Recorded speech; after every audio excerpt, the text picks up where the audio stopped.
aan al die toekomstige mos, mamas en papas vir die grondslagfase 2026. Dit is vandag my voorreg om belangrike inligting met julle te kom deel. Baie van julle het seker al gesien dat ons veldtog vir die grondslagfase Bemama Magtig Jouself is. Waarom het ons Bemama Magtig gekies as ons grondslagfase veldtog? Ons by die mos verstaan hoe belangrik 'n goeie grondslag is in 'n kind se akademiese reis van graad R tot en met graad 12. En ons wil dit kom moontlik maak vir jou kind deur middel van die ouer te bemagtig. Dit is vir ons belangrik dat jy as ouer in die gemak van jou eie huis jou kind kan onderrig na die beste van jou vermoë. En ons as kundiges kom gee vir jou al die gereedskap wat jy moontlik mag benodig om dit reg te kry. Wat bied ons by die grondslagfase vir jou as ouer om hierdie te kan bereik? Wel, eerstens is ons kurrikulum so uiteengesit dat dit stap vir stap vir jou as ouer verduidelik wat jy elke dag met die kind moet doen.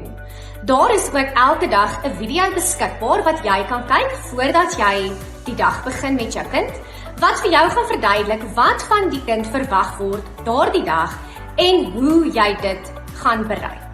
Dan stuur ons ook elke kwartaal 'n gereedskapsboks huis toe vir jou as ouer, waarin belangrike hulpbronne is wat jy in daardie kwartaal gaan benodig. Hierdie hulpbronne is reeds gelamineer en uitgesny, sodat jy as ouer net kan fokus op jou kind se akademie. Ons het ook 'n leerbestuurder beskikbaar daagliks. Hierdie leerbestuurder gaan 'n uur sessie elke dag hê op Google Meet waar jy as ouer kan inteken en jou vrae kan vra wat jy moontlik mag hê vir die leerbestuurder. Die leerbestuurder sal jou dan stap vir stap lei in die regte rigting en jou na die beste van hulle vermoë help sodat jy in die gemak van jou eie huis jou kind kan onderrig. As jy miskien voel dat hierdie nie genoegsaam is nie, is die leerbestuurder ook elke dag beskikbaar waar jy privaat vir die leerbestuurder 'n boodskap kan stuur en die leerbestuurder jou so kan help. Ons gaan ook 1-tot-1 sessies skeduleer met die leerbestuurder en elke ouer 1 keer 'n maand om seker te maak dat jy regkom met al die inligting en alles wat jy moontlik mag benodig.